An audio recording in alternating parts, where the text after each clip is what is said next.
show up every day and have that consistency. Yeah. Don't worry so much about what your performance is going to look like 6 months from now, as long as you're showing up for every session. Welcome back, everybody. Rich Brubaker, Shanghai-based mission-driven entrepreneur, here today with another episode of the Mission Driven Podcast. In this episode, I'm honored to have Devika Malik, founder and CEO of Wheeling Happiness, an organization that promotes inclusion, disability in sports, raises funds for women, and promotes better access and equality for those who are facing physical, emotional, and social challenges. Devika, great to have you here. So maybe as a starting point, would you mind introducing yourself and the mission that you're on? Thank you, first of all, for having me on and for creating this platform. Like you said, I am running an organization that focuses on empowering people with disability. And that journey actually came from the lived experience of not just myself, but also my mother. So I have dealt with something called hemiplegia, which means that the left side of my body is impacted. And also, for almost 2.5 decades now, my mother has lived with paralysis. My mother was always a very outdoor and active person. She was very avidly into motorbiking.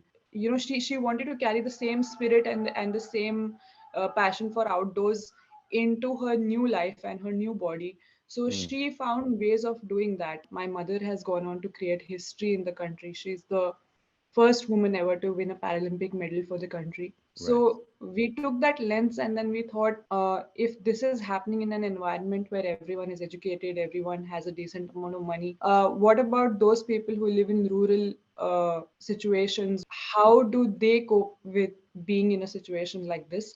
Okay. But it's not just people with disabilities, it's actually the larger mission is to change the mindset of the society as a whole, because even if a person with the disability has, you know, all the willpower and all the ideas to move forward in life, if their Yeah. environment is not supported, and their immediate family members don't believe that they can actually be productive citizens, Okay. that serves as a barrier to them. So it's basically about enhancing the mindsets of people across the board. Can you provide an introduction to Wheeling Happiness? What are you trying to solve through this foundation?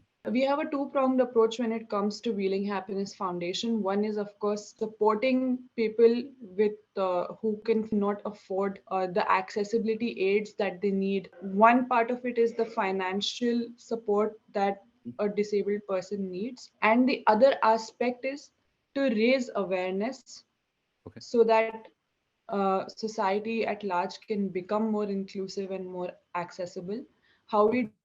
do that is that we go into the most rural of communities and we have accessibility awareness workshops where we talk about how they can improve the accessibility of their communities and how people can basically change their mindsets to have a more inclusive approach towards a person with disability.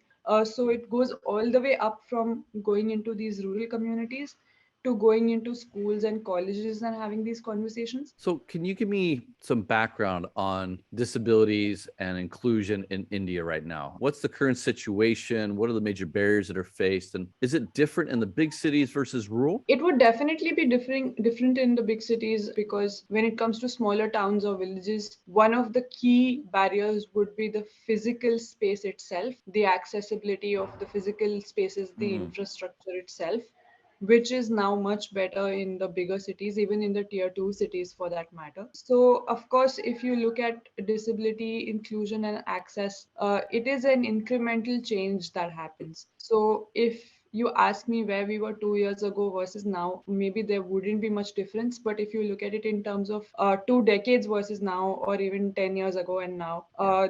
there would be a whole world of a difference. Right now, that is where we stand, where this is a legitimate conversation. And I think one of the big reasons for that is organizations like us are working on the ground. I imagine there's other organizations that would have loved to have had you join them, be spokespeople, lead them. Why did you start your own organization instead of, joining another organization? I want to enable people to do whatever they want to do. So whether it's education, whether it's sports, I want you to tell me what you want to do, and I want to do my best to enable you to do that. Whereas a lot of existing organizations, I think this is where we differ. A lot Okay. of existing organizations will give you certain vocational training, Mhm. but they decide what that vocation is going to be, and Right, then right, people right. enroll and they upskill themselves in that. Mm, For us, it's not. For us, it's about the beneficiary themselves. okay. And that is a key difference, because of which I decided to establish my own organization. What is your business model as a foundation? Who's the one giving you money, and what's the value proposition, or what is it that you promise to your donors or to your clients? So we have two ways of raising money, which is basically CSR and donations.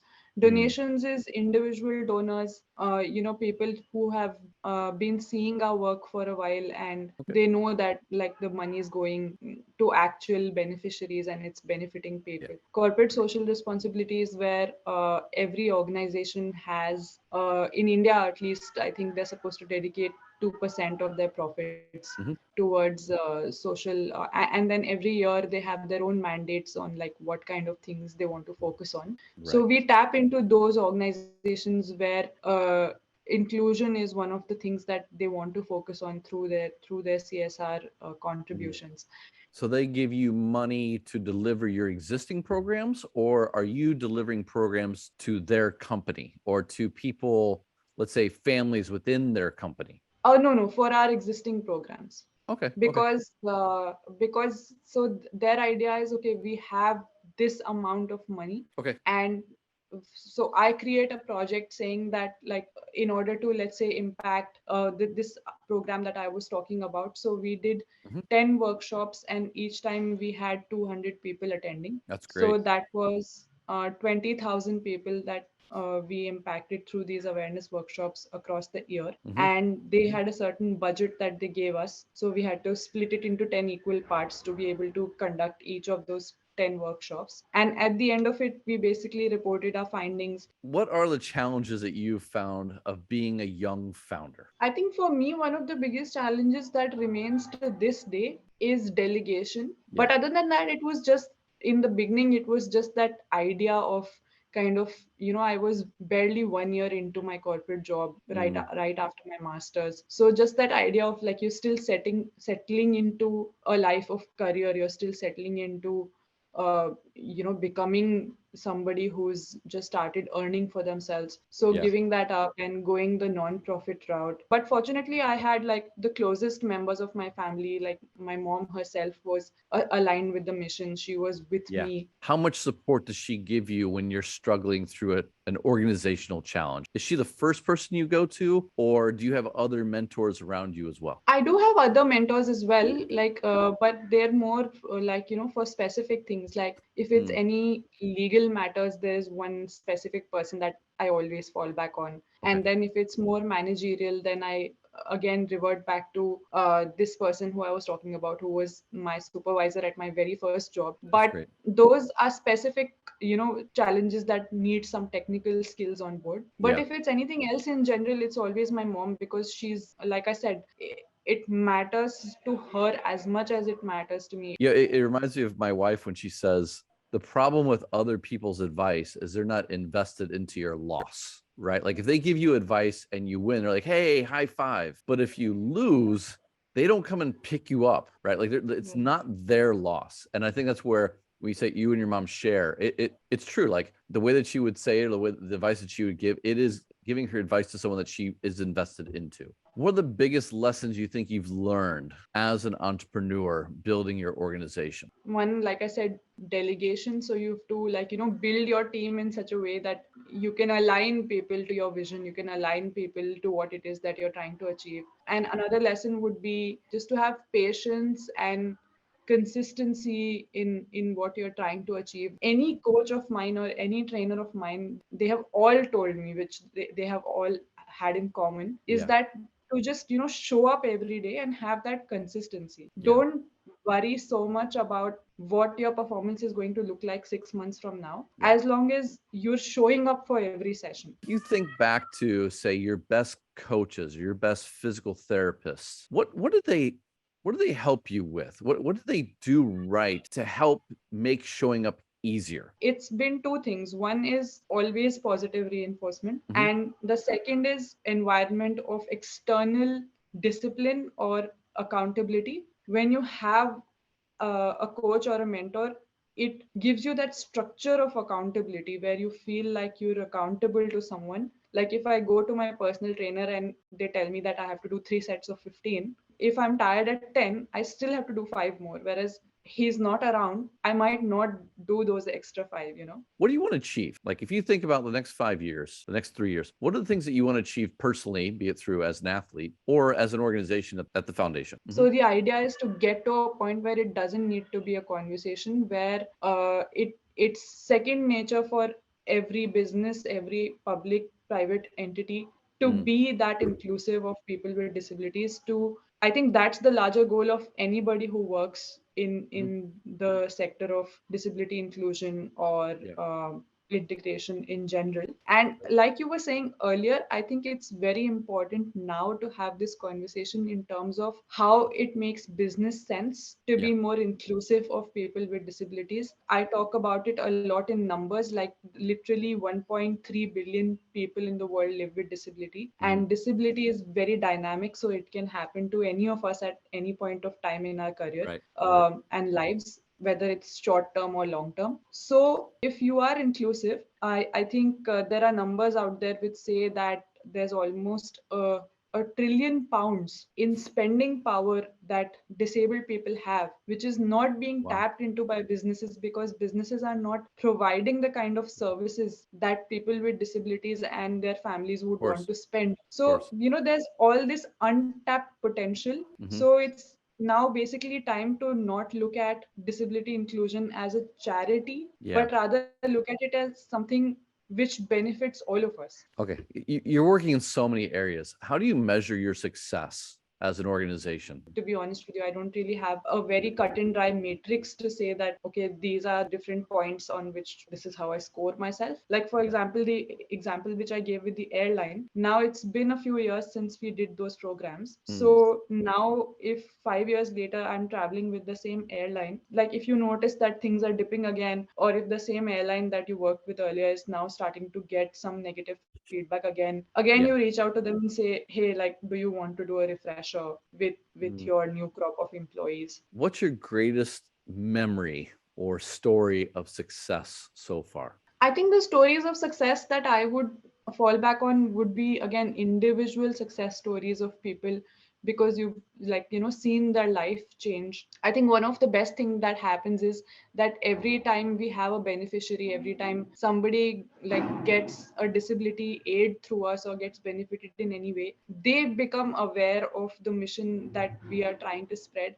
And then every time they know somebody in their community who needs support, they Exactly. become our spokespeople. They reach out to us, they say, ma'am, you had given me a wheelchair 1 year ago and now I've come across somebody else who's in Yep. need of the same. Yeah, we had a similar case where we did volunteering. I have a volunteer platform in Shanghai, and we would send groups to the Cerebral Palsy, I guess, rehabilitation center. And we also had another group going to migrant schools, which is like the parents come into the city to work, and we would do teaching at those schools. Well, when we were at the elementary school, I was doing a painting one day. We were painting the library or painting one of the rooms, and I noticed these cute two girls just like hanging out with each other. And one had a bit of a limp, but it could be from anything. She stubbed her toe to something obviously more serious. And so we're talking with them, and I don't know all the Chinese words for some of these conditions, but it just came out that this girl had polio, which has been largely eradicated, right? And this is about Yes. 14, 15 years ago. So okay, a few cases here and there. And her friend, I mean, these two, I could post a picture and you'd be like, wow, these two kids are so cute together. They were like sisters. And so she would support her and they would play together, and there's very little social stigma. Well, so I'm telling my team about this, come back to the office, tell the team, like, hey, we have this kid at a cerebral palsy center, super smart, but limited, obviously, because cerebral palsy is a degenerative disease as well. but he can actually walk pretty well, but no one will accept him in the school, kind of probably for the same reasons that they wouldn't accept that poor girl. And we put them in that school and they all end up hanging out together. And like, this is elementary school. And I honestly, I don't know where he ended up. I don't know where they ended up, but I know that for the time that they were there, he was able to go to school and be a normal kid again, because he wasn't being schooled in a rehabilitation center and being surrounded by peers that were in the same condition. He was allowed to go and flourish with kids that were running around and playing and having fun. And, obviously he had to still deal or still overcome his limitations, but he was able to do so in a different environment, right? And one that he wanted to be in. And that was just a huge win for me. I still use that as like, it's like these little things that matter, right? And that kind of warm your I heart. think this what you're talking about, this kind of process of integration. One of the things it does, which I think we don't recognize as much, of course, it's giving more exposure to the kid with disability themselves. But when you put someone like that into a situation where there's all these other able-bodied children, I think it makes them more empathetic. It changes their worldview as well, and then I believe they will grow up to be more inclusive and more empathetic in their own outlook to life. It's part of the generational shift that we need to have happen, right? All right, so talking about generational shifts and the future, if you were talking to another aspiring entrepreneur, what are 3 pieces of advice you'd give them to get a little bit further, to have a large scale impact in that space? I think the first thing would be, even if you're doing something which is for profit in nature, think about how it impacts people at the end of the day, because that's what it is about. And I think the only other thing would be the ones that we touched upon before, to just have that patience and consistency, to maybe not chase numbers as much. If you can stick with your passion, and if you can just remember why you started, every day, every month, when you kind of take stock of things, just remember where you started from, because it's very easy to get disheartened if you're trying to chase the fast numbers, but that's not what brings stable change at the end of the day. Being inspired. I mean, honestly, you're doing amazing work and you've got such a great story. And I'm really appreciate the time that you took with myself, but also our community. So thank you very much. Thank you so much. Thank you. Yeah.